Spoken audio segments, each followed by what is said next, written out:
কার্তিক মাস দামোদর মাস ইংরেজি ৭ই অক্টোবর ২০২৫ থেকে শুরু হয়েছে এই পবিত্র দামোদর মাস এবং শেষ হবে ৫ই নভেম্বর ২০২৫। অত্যন্ত পবিত্র এই দামোদর মাসে ভুলেও করবেন না এই কাজগুলো, তাহলে আপনার জীবনে শুভ সময় বজায় থাকবে। প্রতিদিন সনাতন ধর্মীয় শিক্ষামূলক ভিডিও পেতে আমাদের ইউটিউব চ্যানেল সনাতন কথা অফিসিয়াল এখনই সাবস্ক্রাইব করুন। হরে কৃষ্ণ, রাধে রাধে। হিন্দু ধর্মে কার্তিক মাসকে বলা হয় মাসের রাজা। এই মাসটি ভগবান বিষ্ণু এবং মা তুলসীর ভক্তির জন্য অত্যন্ত পবিত্র। স্কন্দ পুরাণ ও পদ্মপুরাণ অনুযায়ী কার্তিক মাসকে মোক্ষদায়ী মাস হিসেবে ধরা হয়। বিশ্বাস করা হয় এই সময় করা যে কোনো সৎকর্মের ফল শতগুণ বৃদ্ধি পায়। কার্তিক মাসে তমগুণ থেকে সত্যগুণে উত্তরণের সুযোগ মেলে। এই মাসে মানুষের মন, বাক্য ও কর্ম ৩ ক্ষেত্রেই শুদ্ধতা আসে। তবে কিছু কাজ করা এই মাসে সম্পূর্ণভাবে নিষিদ্ধ। এই কাজগুলো করলে পূজা, ব্রত এবং আধ্যাত্মিক সাধনার ফল নষ্ট হয়। তাই কার্তিক মাসে কোন কাজগুলো করা উচিত নয় তা জানা খুবই জরুরি। কার্তিক মাসে যে কাজগুলো এড়িয়ে চলতে হবে: ১. তামসিক খাদ্য গ্রহণ। কার্তিক মাসে মাংস, মাছ, মসুর ডাল, বেগুন, রসুন এবং পেঁয়াজ প্রভৃতি তামসিক খাদ্য গ্রহণ নিষিদ্ধ।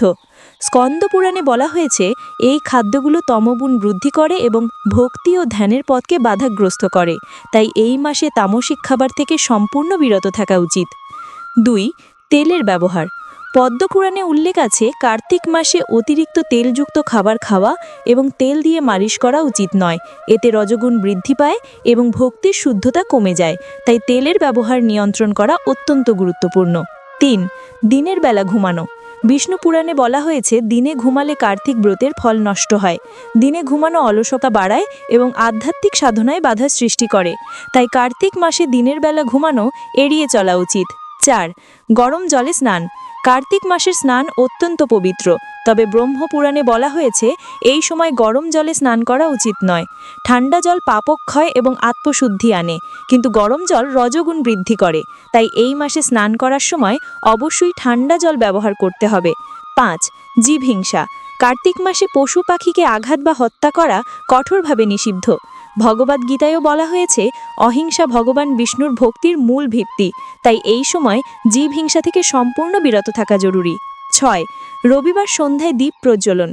লোকাচার এবং কিছু শাস্ত্রে বলা হয়েছে কার্তিক মাসে রবিবার সন্ধ্যায় ঘি বা তিলের দীপ জ্বালানো উচিত নয়।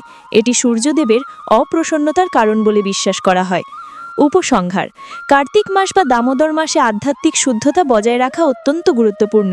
এই মাসে নিষিদ্ধ কাজগুলো এড়ালে শুধুমাত্র পাপক্ষয় হয় না, ভগবান বিষ্ণুর কৃপাও লাভ করা যায়। মন, বাক্য ও কর্ম ৩ ক্ষেত্রেই শুদ্ধতা বজায় রেখে এই মাসে আধ্যাত্মিক উন্নতি করা সম্ভব। ডিসক্লেমার: এই তথ্য ধর্মীয় শাস্ত্র ও প্রাচীন গ্রন্থের ভিত্তিতে উপস্থাপিত। এটি শুধুমাত্র সাধারণ তথ্য হিসেবে দেওয়া হয়েছে। তথ্যের সত্যতা যাচাই দর্শকের নিজ দায়িত্ব।